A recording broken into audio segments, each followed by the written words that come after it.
Yeah, baby, you know what time it is. Now let's get it started. Are you kidding me? Unreal! While our HBCUs are mostly known for academic rigor, community, they also know how to turn up. Does he have it? Yes, he does!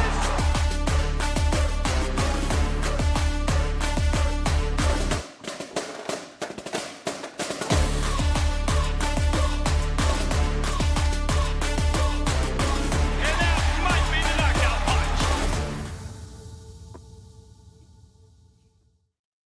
All right, greetings, salutations. Look, I appreciate that. I was like, didn't hear myself. So, look a little cooked. That's where we're at with that. Interesting weekend, man. I just want to come up and say, over here cussing on the internet, man. Look, they ought to stop y'all from doing that, you know. Congratulations, though. That was not a shock. I think I picked Cookman to win that one. Not gonna lie to you. You know. Let's see. Never thought I was gonna get crowned as a commemoration as Mr. Achievement. Hey, man. You know, good times, man. Good times, man. Good dude right there, you know. Oh, I've never seen FAMU look so bad. Man, I have. I ain't gonna lie. I can't tell no stories. I've been watching FAMU football for too long. Look, there you go. They gave me though. Look, 95. Oh, come on, man. What's up, little baby? What's up, Kylan? Ashford, appreciate you. John Jones, how's it going? HBC Band Talk. Man. Man, that was a whooping, wasn't it? What's up, it's Gamble?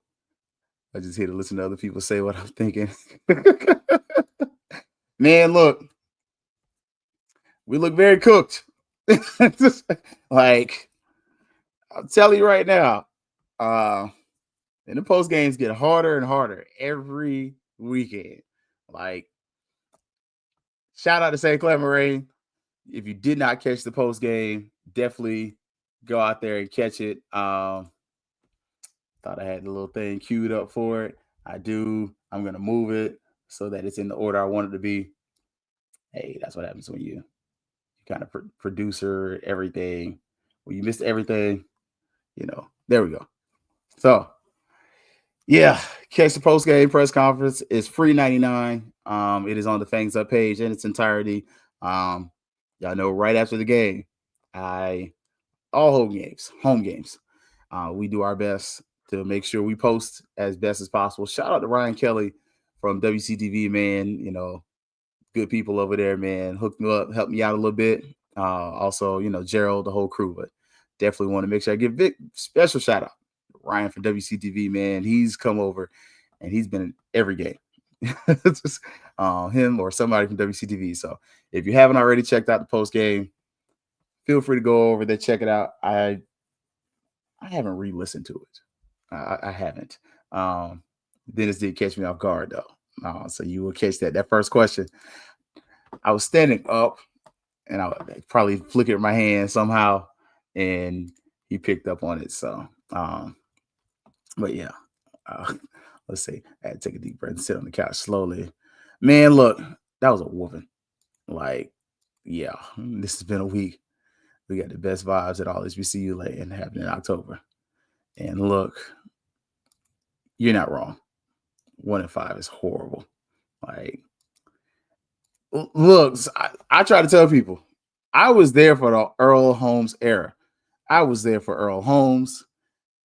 I was there for Alex Woods. I be trying not to say that man's name. Yeah, man. I was there. Like, as for who I think next coach should be, I don't even know what to tell you. Look, I will say this, though. Sport team by the team.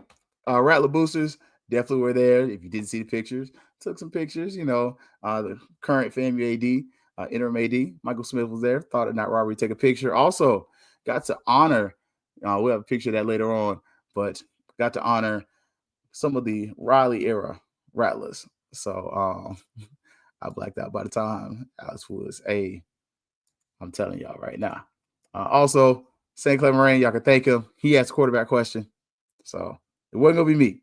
I've committed to that. I was like, I'm not going to be the person that always asks a quarterback question.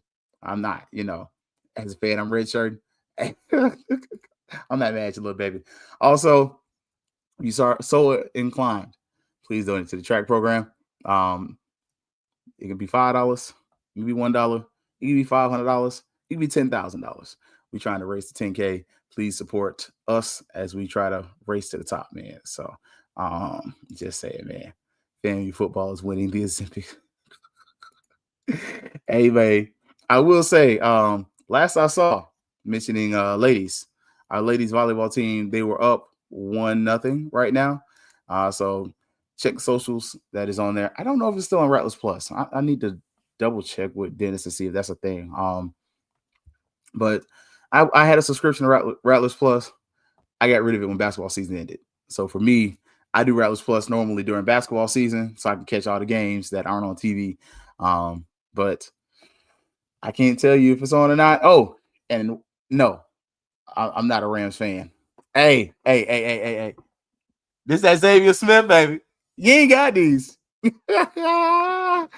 Look, one of my birthday gifts, I think for last year. So this that Xavier Smith, rocking it for my guy. I think he got in today. I double check. I was driving, so can't tell you if he got in or not for sure, but I definitely know cheering for him, man.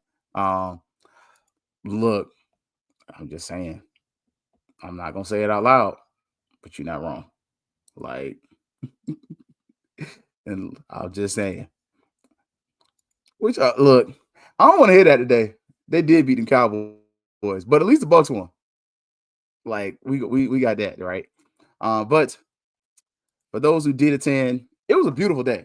I ain't gonna lie. This is one of the games where I wasn't in the press box. Normally, I didn't have to stay in the press box. Normally, I go to the field for like most of the game, and then I got to get a little press box time just to cool down. But today or yesterday, I was outside the whole time, man. Like I wanted to get some water. Shout out to my frat brother, man. Look, bro Smith, Dave came out there, took some professional photos. These are mine though. He actually helped me on mine. So, this is the beginning. So look, the band was out there. I was asking where the fans at. And I didn't mean the fans. I was looking for fans. They say about 10,000 showed up. We'll see. But look, the big dog showed up to the yard. Yes. What's up, Hollow? You ain't missed much. And they were talking cash. Look, the trash talk started before the game started. Like, they were serious. They came with the mindset. It was really on the FAMU mindset. Their words, not mine. Look, coin toss, all that good stuff. And we got a new quarterback in the game. We're going to talk about that a little bit. Yeah, wasn't great. Defensively, though, we had our moments. The first quarter was solid. But after that, and of course, that's on the pick six that the quarterback threw. So, yeah, he literally ran to me. I was like, dang it. All right. So, and that's after. So, yeah. But they tried hard. Like, I did see some strain, a lot of 3-down line front still. I mean, we did bring the linebacker down, so it made it look like a 4. But, then we did honor some of them Ken Riley Rattlers, man. So that was a beautiful sight to see. I love to see that kind of stuff. Honestly, that's what you miss most about football. Hollow, we absolutely looked horrible. You being nice by saying we look bad. This was, a little close-up picture. I ain't gonna, that's my picture. Look, I ain't seen my boy's picture yet. When I see David's pictures, I know I'm gonna flip. Like, that dude's camera work is fire. And this is near the end of the game. So, I was there. And the final score was 45-7. So, offensively, man, Jason, look, I'm all right, man. And look, okay, thank you. Look, Uncle Steve, you already kind of hitting on my point. And I'll say this. If you didn't see, y'all definitely saw where Good Brother Swoop tried to have a little back and forth. I'm not going to have back and forth about athletes. They're kids. I'm sorry. I'm a fan. But I know me. I like to win an argument. And I don't always win arguments. But I do bring up stuff. And sometimes you're too close to say something. And the other piece is Post game, he's not as close as me. And so, for instance, post game, I happen to wear my Kappa hat. I should have worn a different hat because I forgot it was pretty much it's like crimson darn and maroon. Tyler Jefferson sees me. Yo, hits me with a noob high five. Bomb, bomb, bomb.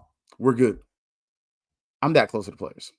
So that's not a fear thing, but it's a difference when you can talk about somebody back behind their back with no repercussions versus you can say something behind their back and they see you. And some of that is just respect as a man, right? Like they're kids, but these are still young men. And I'm not going to go back and forth and try to tear down our kids because, as coach said, attack him. Cool. And I'm really not going to attack him that much. I'm going to ask real questions, but I'm not going to get into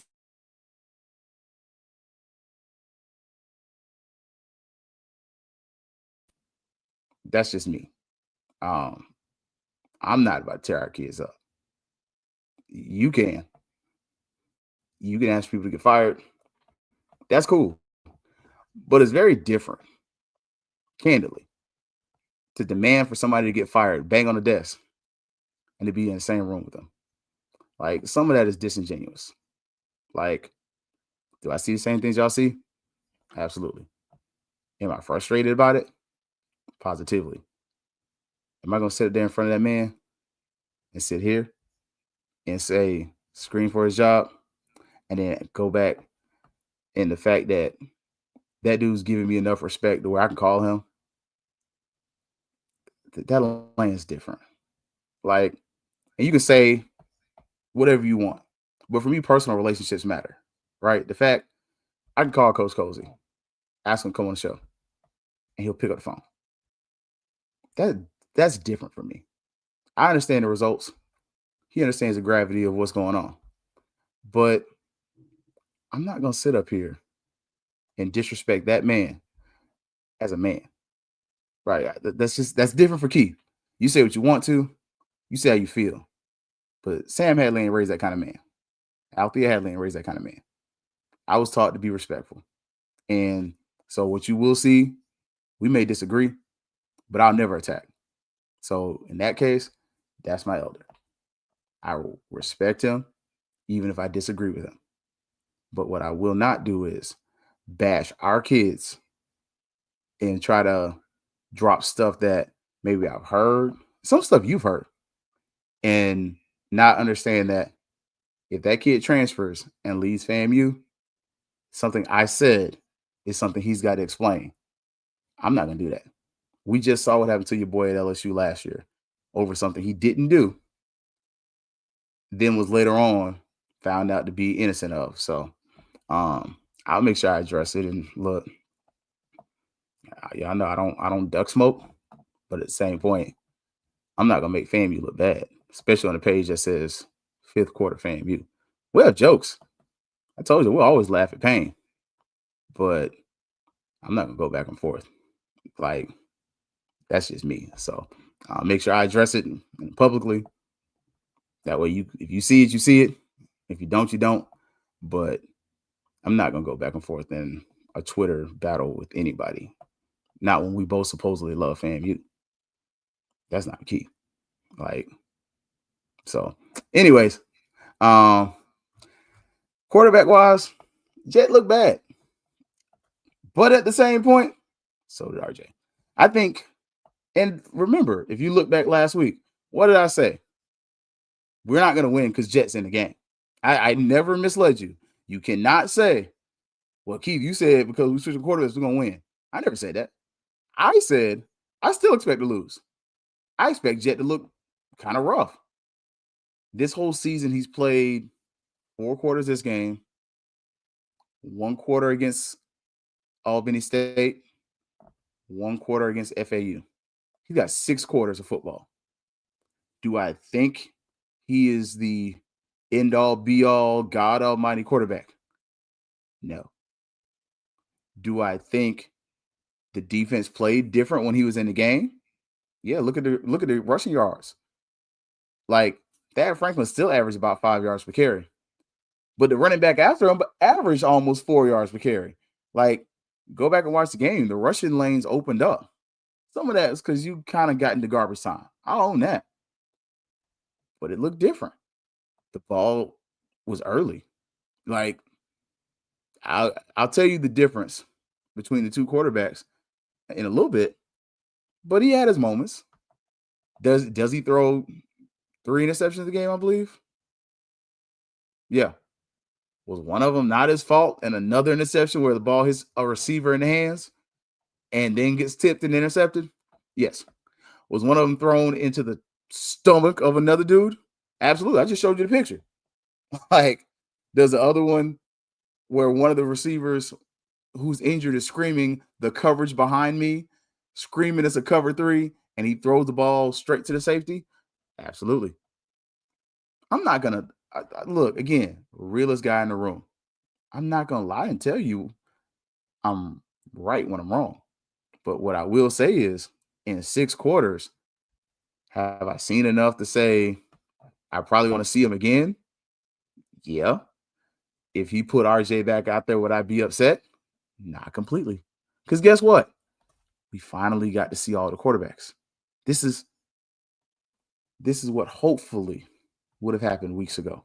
This is what should have happened against FAU, where you should have seen all the quarterbacks because it didn't matter. You weren't going to win. This is a game where the outcome didn't matter, but Jay didn't look good. Like, he didn't. Should we have got another touchdown out of that? Absolutely. You absolutely should have. The receiver, running back, drops the ball, hits him in the hands. Like, I mean, so we can lie about this and be like, oh man, that's my quarterback, ride or die. No, we're going to be real about it. If we're going to be consistent and we're going to say, or me, I'm going to. If I'm going to say, I've seen enough RJ.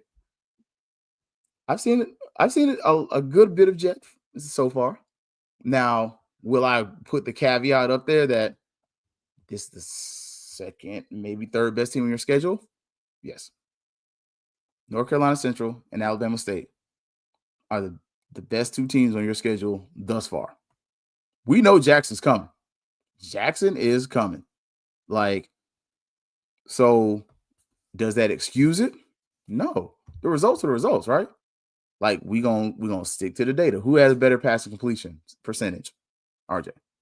Who has fewer turnovers? RJ. Who's more aggressive in the offense? Jet. So, do they both miss reads at times? Yeah. Do they both lock in on receivers? Yeah. But look, man, that was ugly. He dropped that ball. It was hard. That was one of those, it was hard to be media moments where it was like, that moment was hard. Like, and say, might as well, we're not winning any more games. Let's just try all the QBs. I mean, that was me early on. I mean, at this point, you got to kind of have a guy. So who you going to go with, And look, JT, you already beat me to the punch. I'll move it up there. Look, the quarterback decision, look, it ain't nothing but a control X and a control V for me. Look, you know me. In the words of Cousin Kelvin, we ain't ducking no smoke. It doesn't need to be Tyler. I've seen enough of Tyler to say he's not there yet, but it's because he's in an offense that doesn't fit his skill set. I said this from word 1, week 1. You notice he took the ball down. The offense kind of moved a little bit, but for you to just sit back there and run a West Coast offense with him, that's not his gift. I was trying to dress it up because it's Sunday, but I didn't make it to church today. Look, it took Brian and I 4.5 hours to get back to Orlando. That traffic. Look, y'all couldn't drive today. But do I take Jet or RJ? Alcorn's not that good. Like, if I'm looking based on stats and type of coach I am, as far as Colsey, it's probably RJ. I ain't gonna lie to y'all. Who would I prefer to see? I prefer to see Jet. Why? Because he actually pushed the ball down the field. Like, did you score enough points? Not at all. Look, we're still in a spot where you're not scoring enough points. But I love what JT said on a short leash. Like, that's just me. And I'm not saying you put him in for the whole game, but hey, can you not turn over the ball? Because with RJ, I know he's not going to turn over the ball, but I also know. So that's the thing. Which one do you value? Do you do the risk reward analysis where going into the third quarter, you got a quarterback with no turnovers, but 99 yards? Or do you go to the quarterback going into the third quarter with two turnovers or three turnovers, 154 yards? Which one you want? Like, I don't think either have shown you anything that's going to help fix the scoring problem, if I'm being honest. Like, because, yeah, Jets got 4 picks, but 2 of them hit the receivers in hands. 2 of them were bad. They were bad. Like, I can't even lie. Like, just saying. He's not on the team anymore. Yeah, respectfully. Travel Green should be starting. Both not scoring. Look, I'm just saying. If we're not going to win with RJ, and I guess not we're going to win with Petty either. So it's a lose-lose. That's part of it. Also, the other part, and I asked the question, but Kozu asked the defensive part of it. I'm going to see if there's SWAT media day tomorrow. If so, I'm going to message Dennis and see. If not, then I'll just miss it. But I definitely have the question of the offensive line. Like, I'm with y'all with that question. Like, what are we missing? What's going on? Because their defense did a great job, and I got to give this to Brian from OG Strikes Down. We were writing down.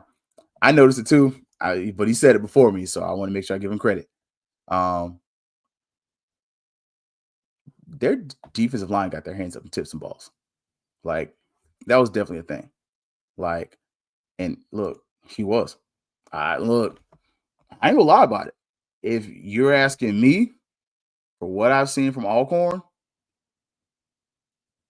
I let the weekend practice kind of be what it is. But I probably got RJ starting right now. Like, just because of the turnovers.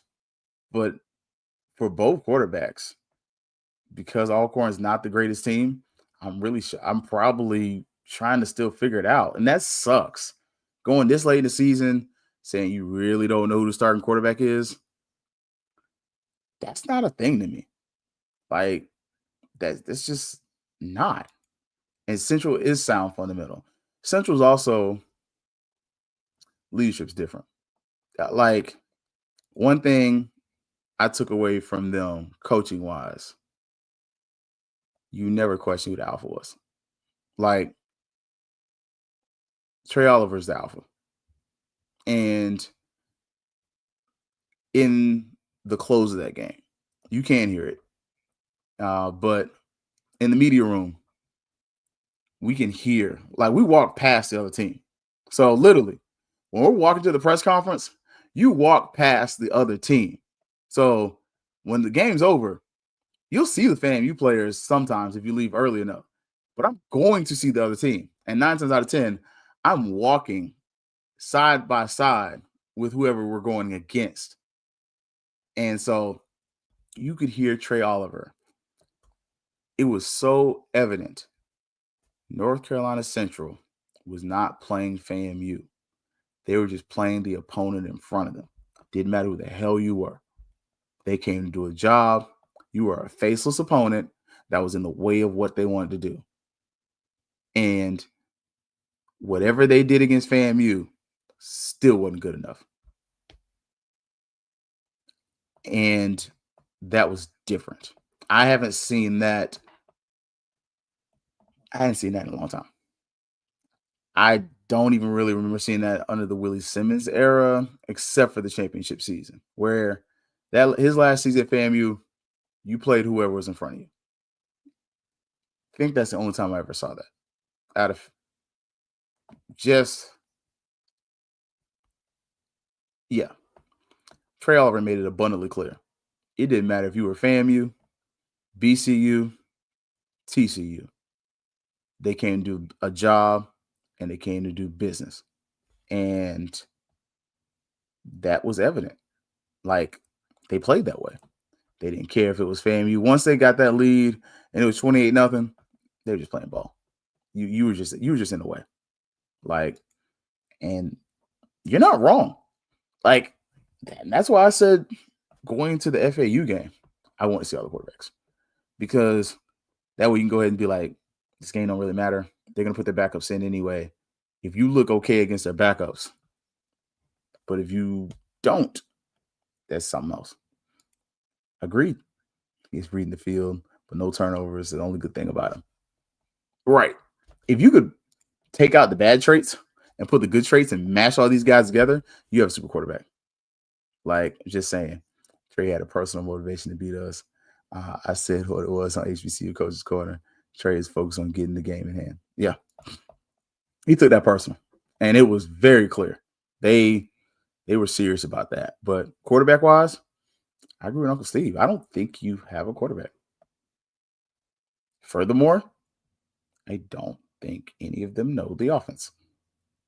Because my concern was after you ran out of plays that X or Y quarterback knew, then you start running the same plays over and over. And the defense started kind of being like, this is coming. They're not stupid. Just because they play defense don't mean they're not smart. Like, just saying. Like, he intentionally scheduled us in Tallahassee so we could be beat. Hey, just saying. He wanted to win for his best friend. This is supposed to be, though. Hey, it is what it is, man. You are right. Hey, I appreciate that. It is coaching. Offensively, third down plays don't get to the sticks. Defensively, third and short, we get. Hey, I'm just saying. Don't do that. Don't do that. No, don't indulge me, man. Y'all know I'm biased. I like them as a person, so it's different. Just to kind of put a pin on the quarterback thing. I think you're probably gonna play both. Honestly, I probably do start RJ. Like, that's just me. Like, and I don't think it really makes a difference either way at this point. Like, I think the outcome's going to be the outcome. I think the frustrating part is, what can you do to stop it? And we're all looking at a place where you're not able to score. And that is a problem. Running back wise, you didn't have a lot of rushing yards, but your rushing average was actually good. Like, one running back averaging almost 5 yards per carry. That was Thad Franklin. I want to know, is he healthy, though? Like, I'll ask that question openly. I don't know if he's healthy, because if he was healthy, he probably plays the whole game. But Jamal Haley came in and gave you something decent, too. Bo came in, his stats weren't good, but I don't know. I don't think Bo's healthy either. Like, I'll leave that there. The receivers are the receivers. I'm not going to overly get upset with this receiver position this year. They're not the Rack Boys. They're just not. Like, we can be weird about this. They're not the Rack Boys. They don't call themselves the Rack Boys. They're not the Rack Boys. They can, but they haven't. What's up, cuz?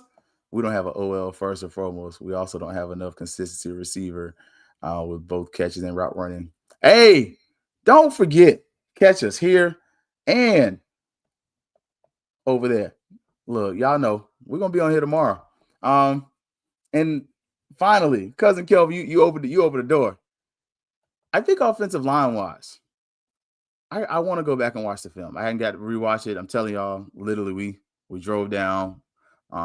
It took us forever to drive down.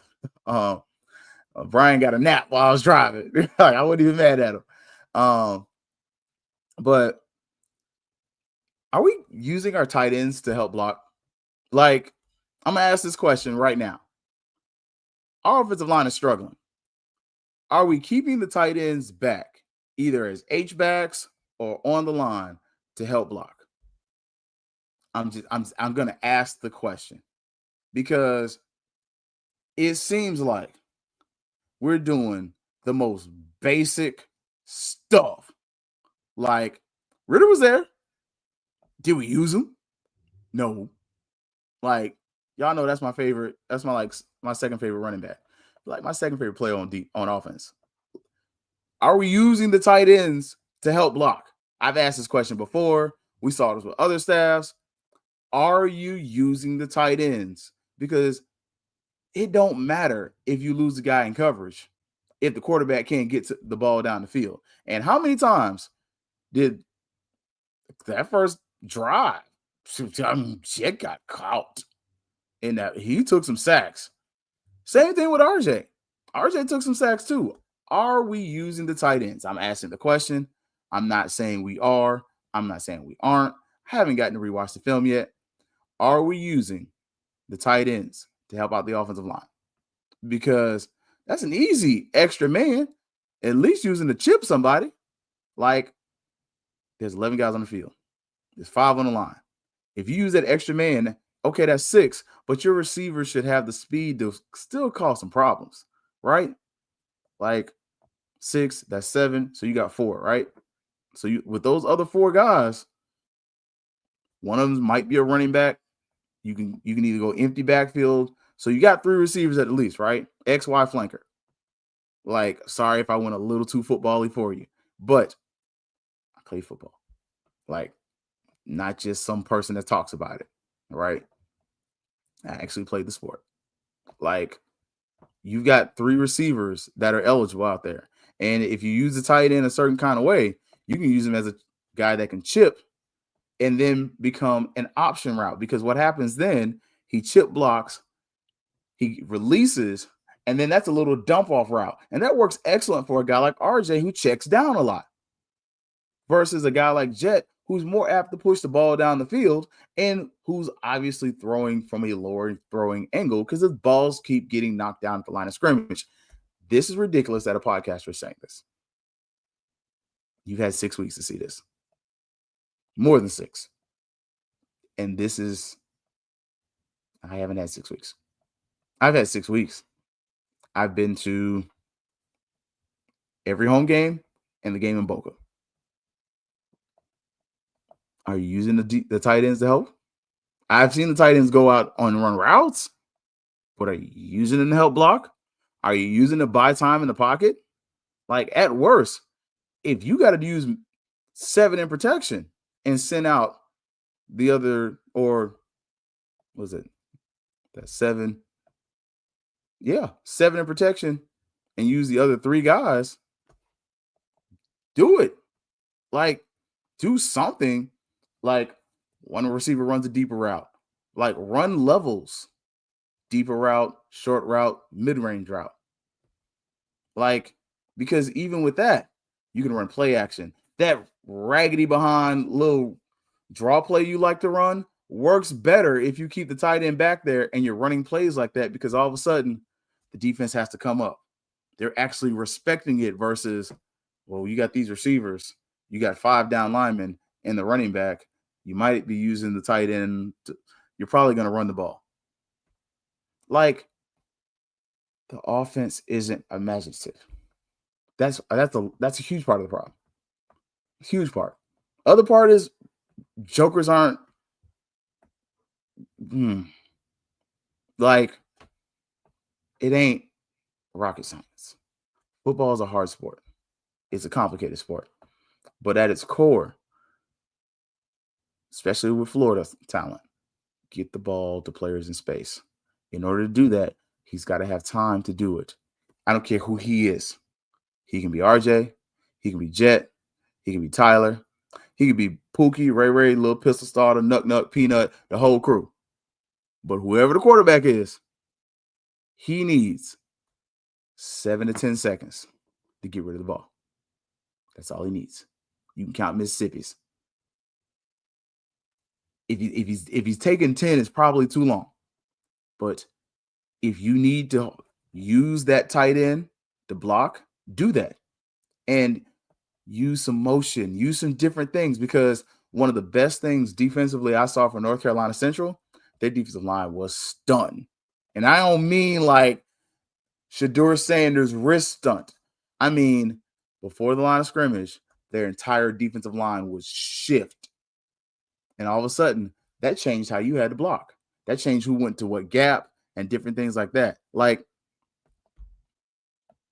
some of the stuff don't make no sense. And I'll disagree that they lack pride. I see that. That's an emotional decision. We're lacking execution. Pride is a lot.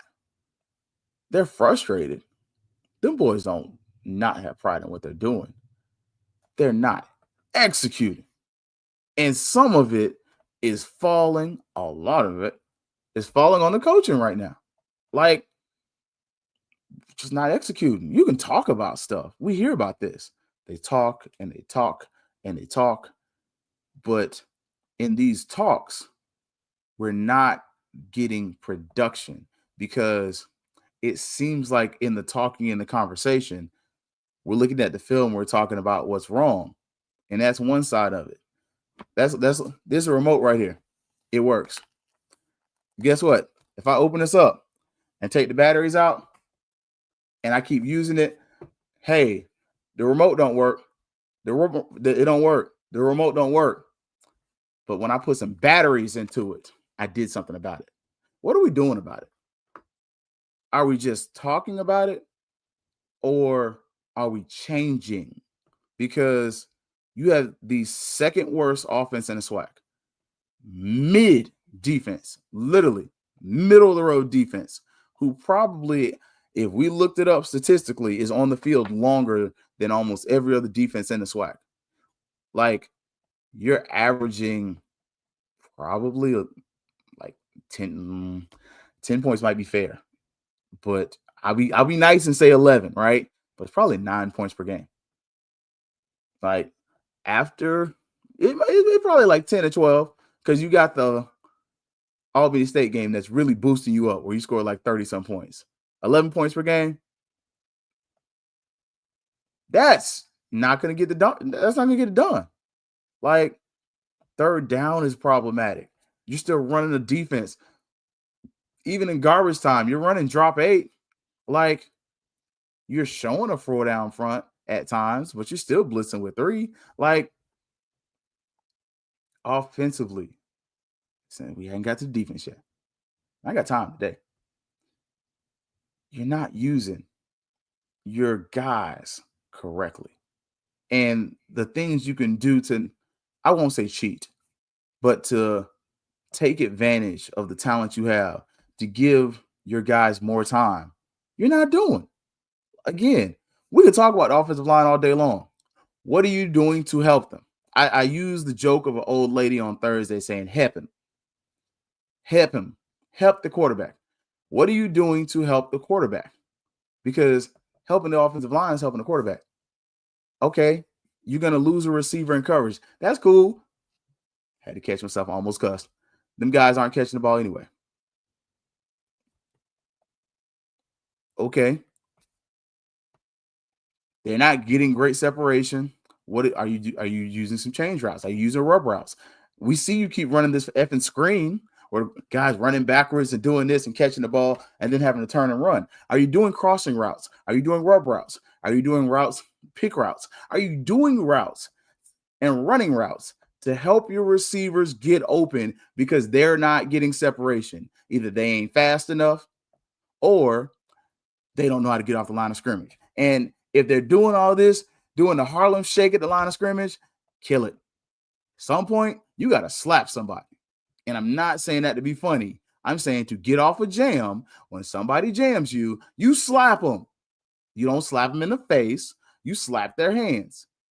You do what you got to do. When they jam you, you slap their hands as hard as possible and you go through your route. Why? Because you're allowed to do that. Because if you can't get off the jam and you're doing all that shaking and dancing at the line of scrimmage, The quarterback staring you down like Jet did one of the receivers who never got off the line, and the play is obviously designed to go that way, and he's just staring, looking like, so bro, you gonna get open or what? I'm not really supposed to throw this ball to the other side of the field, so I don't know what to do right now. It's happened to RJ too. So I'm not being like biased to a quarterback. So for anybody who thinks, I told y'all before, I don't like one of the over or the other. I don't care. I want to win. Like just like I am with I don't care if the coach is black. I don't care if the coach is white. I don't care if the quarterback's black. I don't care if the quarterback's white. I want the best person for the job. That's it. And look, BCU is doing exactly that with their route tree offensively. Exactly. Thank you. Like, it's not rocket science. You played football. You played more football than me. You made more money playing football than I ever will. I will never make a dime playing football. I'm 40. It's not coming back. And I'm not going to chase it. But you've got to do some things to reimagine this, because Jackson State gave you a gift. They beat Alabama State. Is everything in front of you? No. That's a lie. There's nothing in front of you. But if you get lucky, something can be in front of you. But if you keep putting this foolishness out there, coach said it, I didn't. Go watch the interview. There's one guaranteed way to get fired at Florida A&M University. Lose homecoming, lose the classic, lose both. He said that, not Keith. I told y'all I don't push the question, but we're going to call homecoming what it is in a minute. Defensively, you look good for a quarter. The rest of the game, you stopped the run for a while, but the turnovers caught up with you. Like, you have 3 interceptions. The score was 45-7, right?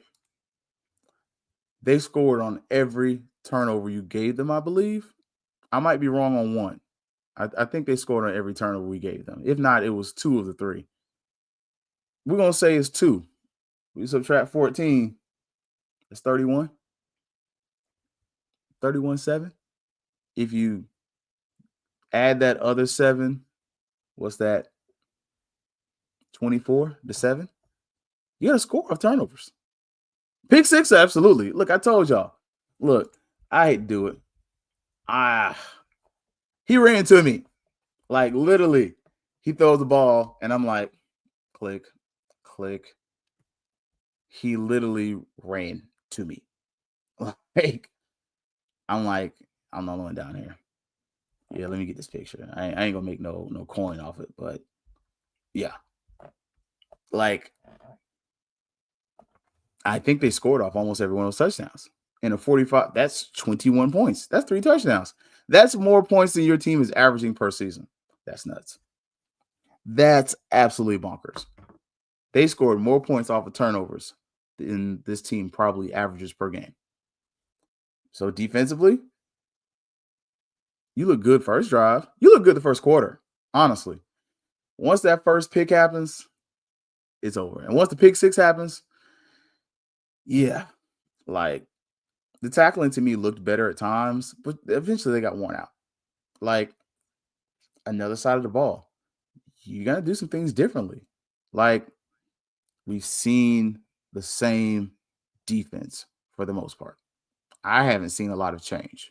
I could be wrong, and I'll wear that. That one is a little more opinion than it might be fact, right? Let me get a little light over here. I know, a little chocolatey. Dark-skinned brothers need some light. I don't cut it short. What's up, band talk? You over there cussing with that Wildcat stuff though. Second best band in swag. Ain't gonna lie. In the stands though, I don't know if FAMU's in the top 5 right now in the swag. We sound great, but as far as like getting the crowd up, we missing a few songs. We missing a few songs. I'm gonna leave that there. But by the end of the game, total yards are terrible. They have over 400 total yards. we have like 100 and some total yards, and almost all those total yards are Jet. Like Jet threw for 154 yards. I think we ended with 190 some yards.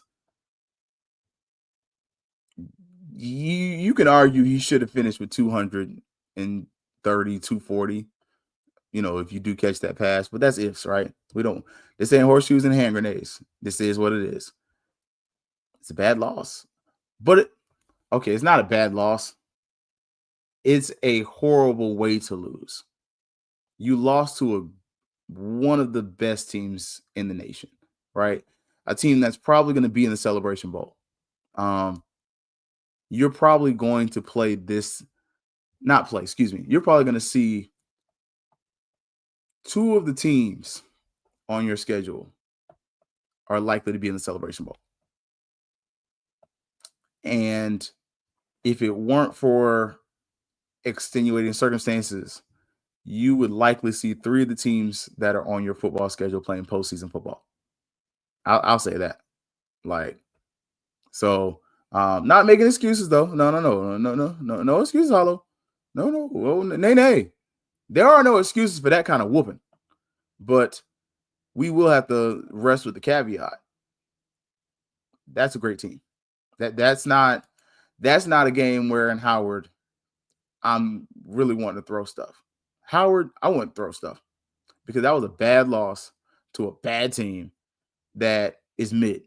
And for everything you can or cannot say about the Mid-Eastern Athletic Conference, if FAMU was in the MEAC right now, I had to catch myself from cussing again. You'd be last. You'd be last place. So with what you put out there, right? Statistically, data, everything says whether you were in the MEAC or the SWAC, you would be dead last or next to last. There's only one team that's scoring fewer points to you, and that's Southern. And I cast doubt on them before the season started. This is a game I never questioned. I never thought we'd win it. I just didn't think we'd lose this bad. I'll say that. That was trash. Any home loss. It's a bad loss. It is a bad loss. I won't disagree with that. When I say it's a bad loss, though, normally it's also losing to a bad team. You lost to a good team. That's a good team. So, yeah. With this countless instances, athletic events, I've never thought I'd see the day they whoop us like that. Me neither. We were down 28-0 at half. The only turnover in the first half was a pick six. Our coach called a timeout with 6 seconds left in the fourth down and get it together and scoring before. Hey, it's on coaching. Look, it's on coaching. So as we get ready for homecoming, and again, total yards is terrible. We got completely outclassed. This is a win or pack the U-Haul game this week. I cannot sugarcoat it. This is not the standard isn't funny. Because this is less than the standard. Rattlers are cold-blooded. Snakes are cold-blooded. This is at a place, as a program, where you grab napalm and you just throw it. Don't care what you hit. At this place, with this team, if some things don't get corrected, it is what it is. Don't matter what you like. Don't matter who you like. If things don't get corrected, it's winter pack to you all. You can't lose homecoming. It's a non-negotiable. That's just is what it is. You cannot lose homecoming, and you can't lose the Florida Classic. I'll say that. Do I think if that happens, is there a conversation and we don't have a post-game interview? No, I don't think you're there. I don't think you're there from a leadership standpoint. So a lot of y'all are going to sit up there and start screaming about the money. That's not the real issue. The real problem to me is the lack of consistency in the AD room because you're playing. Like, you brought Michael Smith back the week before homecoming. Like, why are you playing with that dude like that? Like, the most important financial day, the most important financial home game is what you bring him back for. You playing. Like, in the words of Barry White, you playing a game, baby. Like, you're playing. You brought that man back to manage the most chaotic day. Excuse me. I didn't say it right. And to try to fix it after it was not going well behind the scenes, right? That's what you did. But you didn't put him or the program in a position to where if things go left, that he can make it right. No. You pretty much put him in a position to where he can just kind of right the ship for now, steer it, and steady it for the time being until you figure something out. Like, I don't say he won't though. Look, I say this about Michael Smith all the time. Michael Smith hires winners. I'm telling you right now. Do I think you make a move at the end of the Classic? No. I mean, homecoming, no. But by Classic, look, it might be a don't even get on the bus situation. Like, I do see if stuff don't get fixed by Classic, it's gonna be a Odell Higgins type of Thanksgiving. And for those who know, like, you might remember Odell Higgins had to coach that bowl game before Novell came on. I keep playing. Odell Higgins gonna be right back up there coaching Florida State again. Like, and look, thank you. He was Mr. Campbell. Let me stop. I've been very well behaved. I have not been that kind of trouble. And I'm not going to be that kind of trouble in a public space.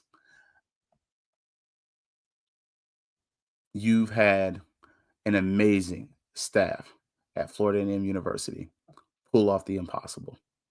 And I appreciate every one of them because behind the scenes, they've made it look like nothing ever happened, like nothing changed. I accommodate and I celebrate those people. But for those who know, you know better. Michael Smith is going to right the ship as best as possible because let's be real about this.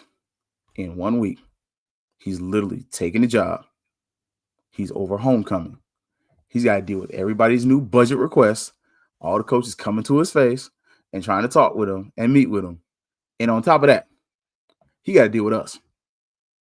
And as a rabid fan base who want something, and some of y'all don't want it in due season, you want it now. And the biggest problem, when we rush to do stuff, you make mistakes. We always say on the spades table, study long, study wrong. But that's because the person who's studying long is unprepared. In this case, when you make a rash decision, it costs you later on. We've seen this.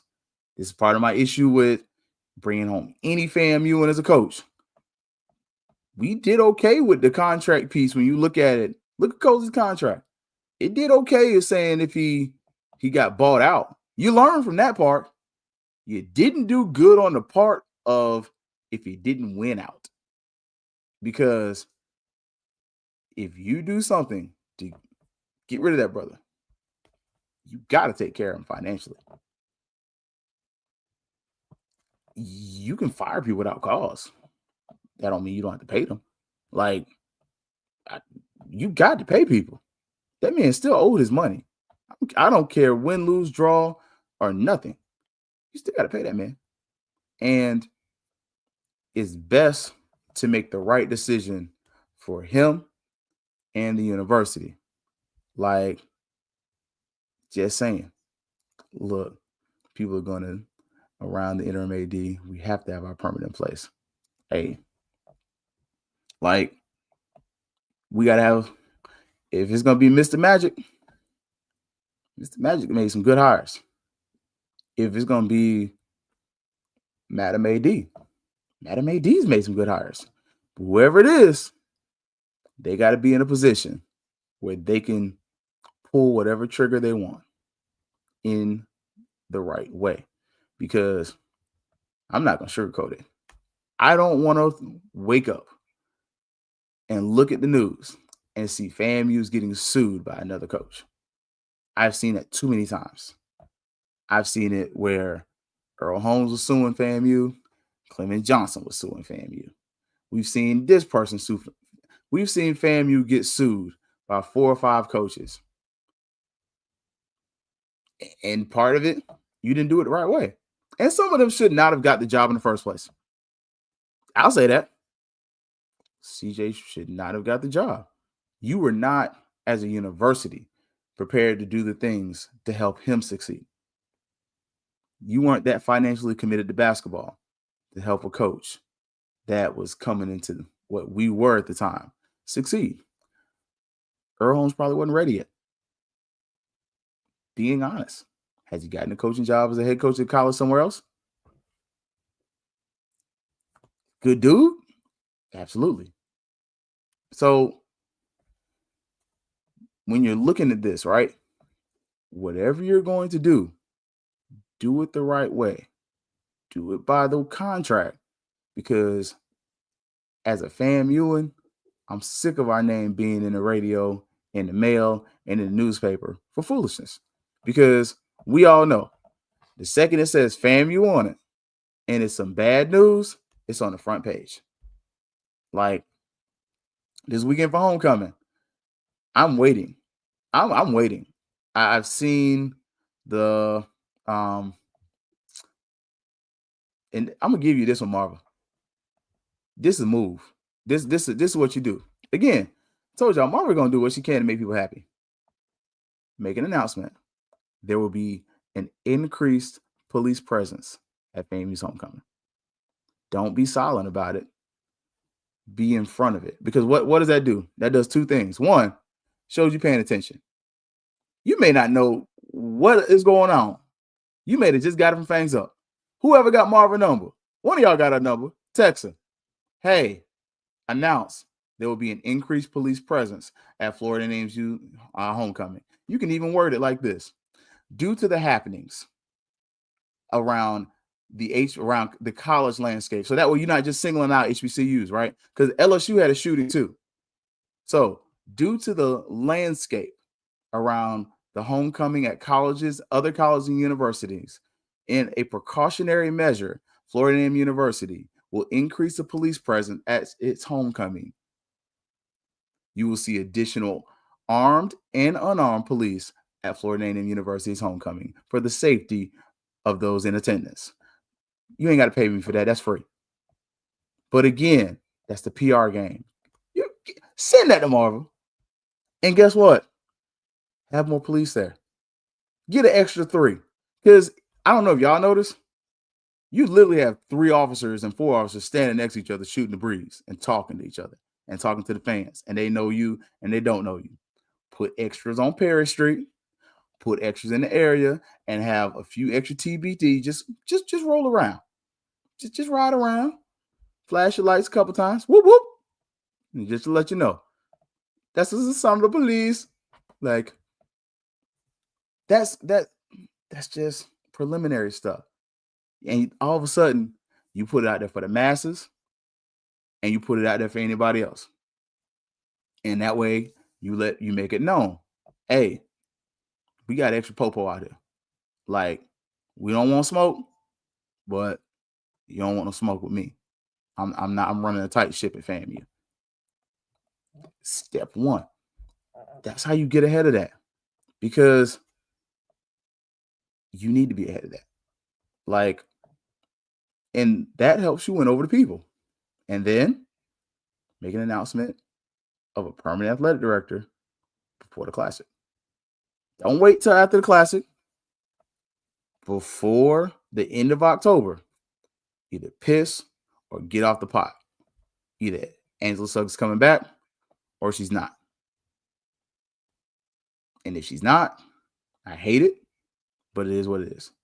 But make a decision so that when the end of football season comes, whoever the athletic director is can make a decision with the football coach and any other coaches.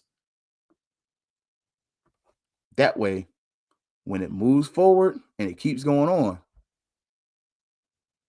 you got a fall person. Hey, we hired somebody, we made a decision. I'm with you. We don't need another search committee. I'll be honest with y'all. I've come around. I don't love the idea, but if you're going to make a move, I understand anyone who wants to say Quinn Gray. He's averaging 30 plus points per game. If you're averaging 30 points per game in a SWAC, you're a winner. Like, and I don't disagree, EA. I work with him every day. But you know what? Some of them do. You'd be surprised. Some of them may not care, but some of that deterrent is something too. I disagree. Oh, well, you talking about Quinn? Yeah. Whoever it is. And even if it's Cozy. Look, if I'm Cozy, you missed it. This is what you missed. And if I'm Coach Cozy, you missed your blessing. This is what you should have did. You should have took the Mike Norvell way out. Hey, I'm not calling plays. I'm just gonna focus on managing the team. That's it. Look, that's my opinion. I don't disagree with you on that. That's why I say I came around, but I don't disagree. I think he is, but I think a lot of people would be interested in FAMU. Like, FAMU is not a job that nobody wants. It has its challenges, but every school has its challenges. Like, we got to stop acting like schools don't have challenges. But what you do is, and one of the things that I give Willie credit for, he sold FAMU. And I don't mean like he sold you a bale of goods. No. He sold it. He made it appealing. He had the marketing team mixed up. Again, the guy has a degree in marketing, right? He marketed FAMU really well. But I think with FAMU, whomever it is, it could be Cozy for another year. I'm telling y'all, if I'm Cozy, I'm not telling you I'm having conversations with Burris. I'm telling you this is Burris' offense. I don't have anything to do with it. Defense coordinator wise, I'm like, hey, I don't call it. I've relieved myself of those duties. I am simply here as a manager. I am simply here. I'm the head coach. I listen to the plays. If I don't like it, I veto it, but I'm not calling the plays. Like, I'm just saying, is it coaching right now circling this job? You're going to be shocked the names that are going to come out. I wouldn't. And that's okay. And the reason I say that, and I'm not a know-it-all. I'm not. I am, but I'm not. Because I still see a value in FAMU. Like, let me sell you FAMU right fast, right? Okay. You have a brand new football stadium. Like, despite what anybody on the board of trustees says, because I haven't seen him at one game yet. The person who said that. I ain't seen him at no home games. Respectfully, he might have been at one, but I ain't seen him at none. That's a new football stadium. The bathrooms are old, but as we're talking about, the pan of the stadium is a new stadium. Those are new seats. The field is a new field. New turf field. New scoreboard. Renovated locker room. Needs to be updated and changed out, but renovated locker room. Renovated weight room that needs to be expanded. Okay. practice facilities, practice field that's being upkept. Grass is cut every weekend. Like, I can sell you FAMU. Over 100,000 alumni. You come to FAMU, you get an education. The FAMU is one of the leaders in upward mobility. You come to FAMU and you get a degree, you are likely to make more money than some of your friends that go to a lot of these other institutions. Can I sell you FAMU? Leading business program, pharmaceutical program. Multiple top 100 Fortune 500 companies deal with FAMU on a daily basis. Visionary leader who has a experience as a lobbyist and has connections within the business field. Can I sell you FAMU?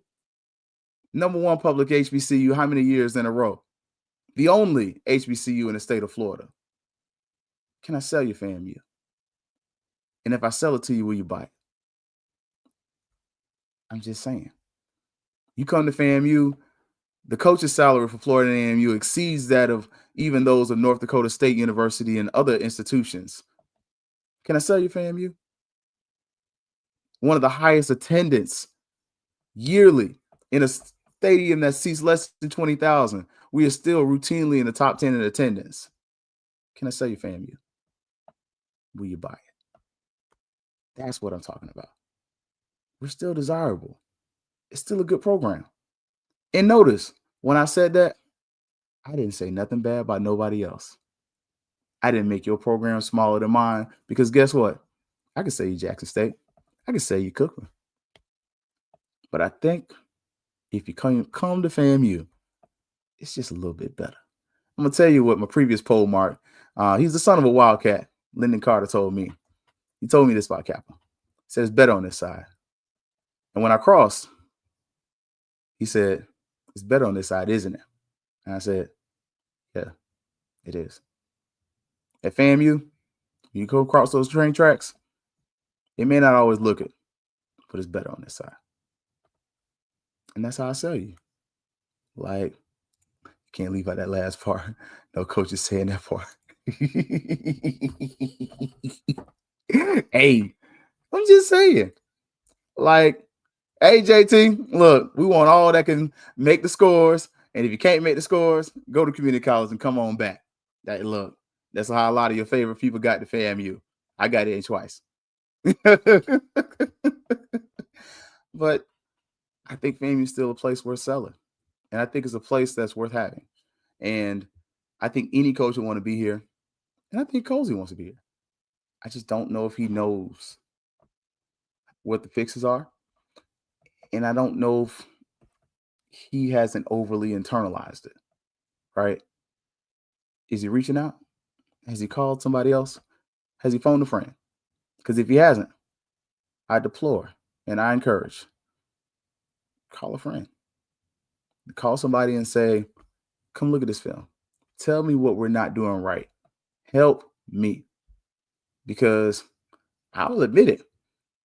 Even I have had someone be like, hey, man, that wasn't the right way to do that. Here, this is how you do it. I'll send it to you.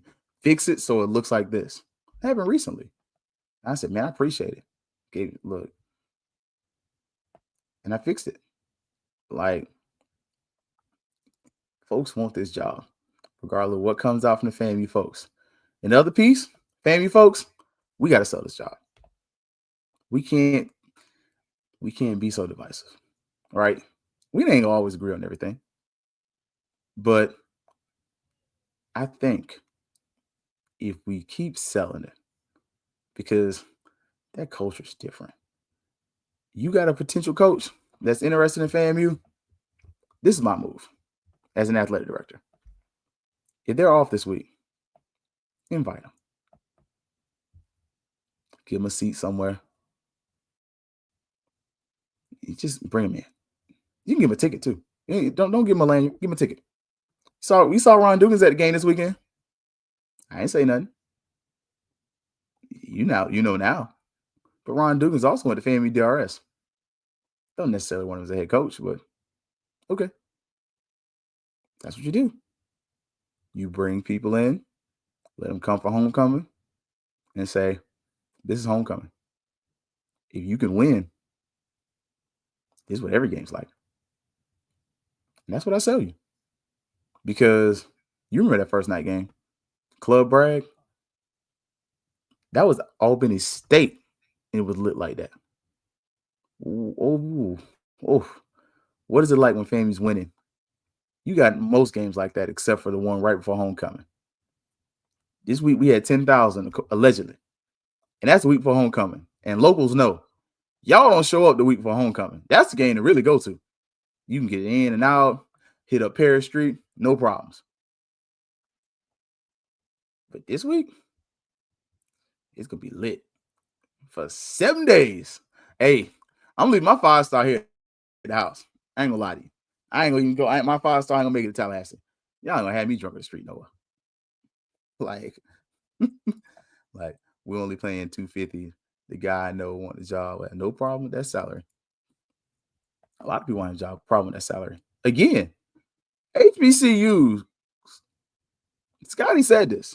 Like, y'all know I credit sources. And he wasn't wrong. Now I saw it too. But he said it. I want to make sure I give that brother his credit. All script said it. HBCUs are some of the highest paying coaching jobs out there. Like, 250 is nice. And you think about, y'all talk greasy if you want to. Some of these dudes at North Dakota State and FAMU and some of these other schools, they ain't making that. Like, let's call a spade, right? Willie making 700 at FIU per year. I mean, that's $500,000 more than he was getting at FAM. Well,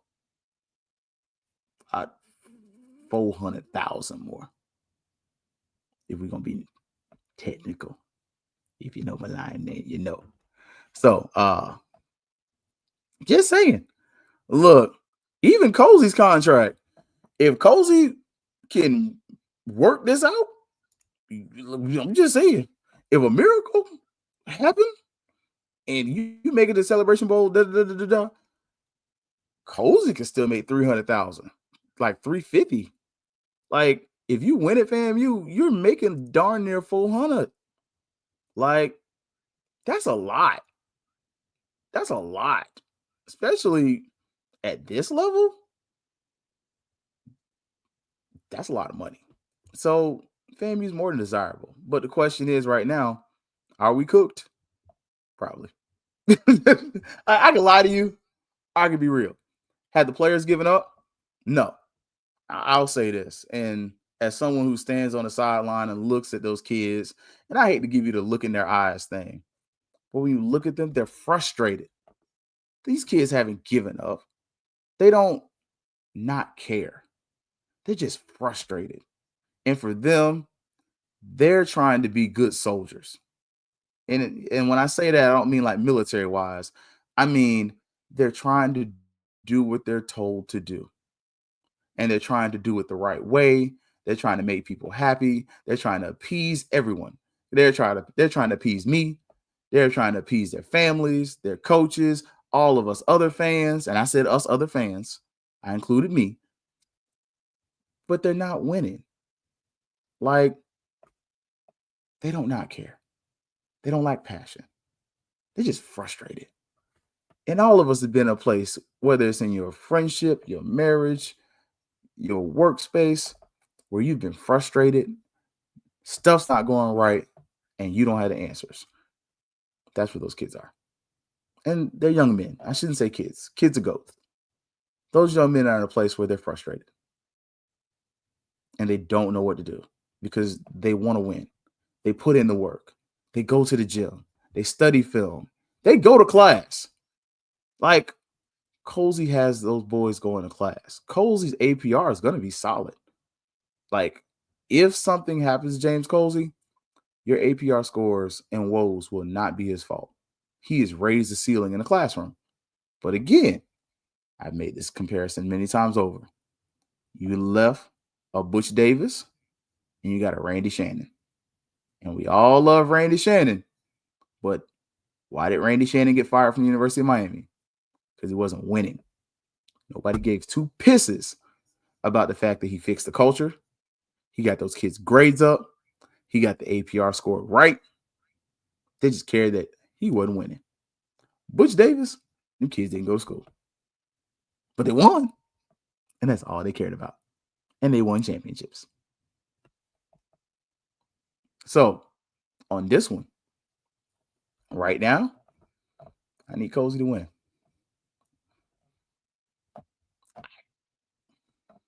I'm also frustrated. I want you to win, though. And I want for no one to be fired because they're not being successful. I want everyone to succeed. But if we're cooked, then you got to allow whomever the AD to chef it up. Because $250,000 is a lot of money, right? But if you only getting 1,000 season tickets, that's only $1 million. If you can get 5,000 season tickets, now we're talking 5 to 10 mil. It's about the money. And just like they're seeing across the street, you can't outweigh the fact that potential income and income that you don't get is lost income. Gotta take a shot. Like, just saying. So, but we'll see, man. Look, I'll be at the post game. I want us to win. Right now, do I follow my homecoming prediction from the preseason? No. I can't see you winning homecoming right now. And that hurts to say. But on Thursday, we'll look at it. And we'll talk about it. And we'll try to figure it out. Because right now,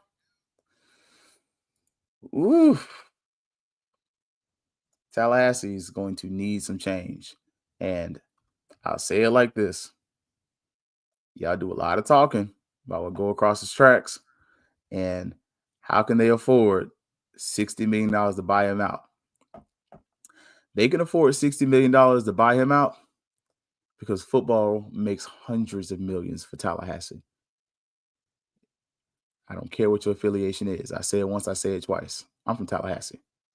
We need good football from both schools because those are jobs. If FAMU and FSU aren't winning, then my family, they're good. My parents are retired.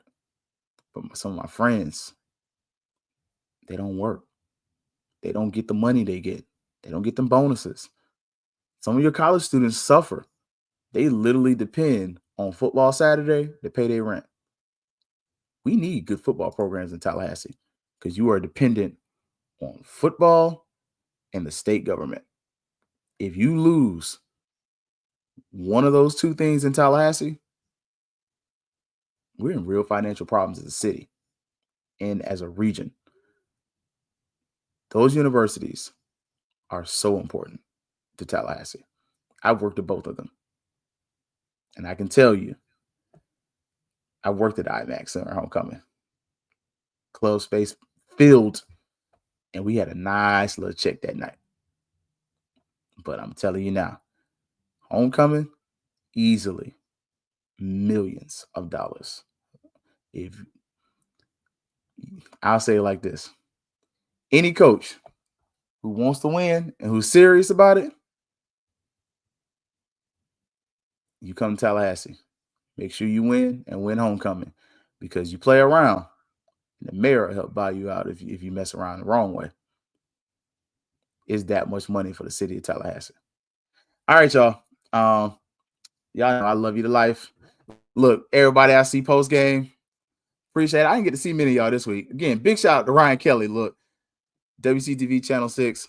Check them out. He helped your man's out for real in a serious way, man. Gerald, the guys from 90.5, go check them out on Instagram. Those brothers are doing great. Shout out to my girl Taylor Adams. Y'all know that's like my little baby right there, man. I've known her since before she was born. So shout out to her, man. Go check all of them out. Brian from the ONG Strike Zone, that's my riding buddy for this season. That's my co-pilot. He be sleeping the passenger side, and my broke best friend be in the background, man. And we make our trips, and it's fun, man. So I just want to make sure. Shout out everybody. Looking forward to seeing you guys homecoming. Look, if you see me, say something. Say what's up, because y'all already know what's up and what it's always gonna be. Fangs up. Yeah, baby, you know what time it is. Now let's get it started. Are you kidding me? Unreal. While our HBCUs are mostly known for academic rigor, community, they also know how to turn up. Dorsey, have it.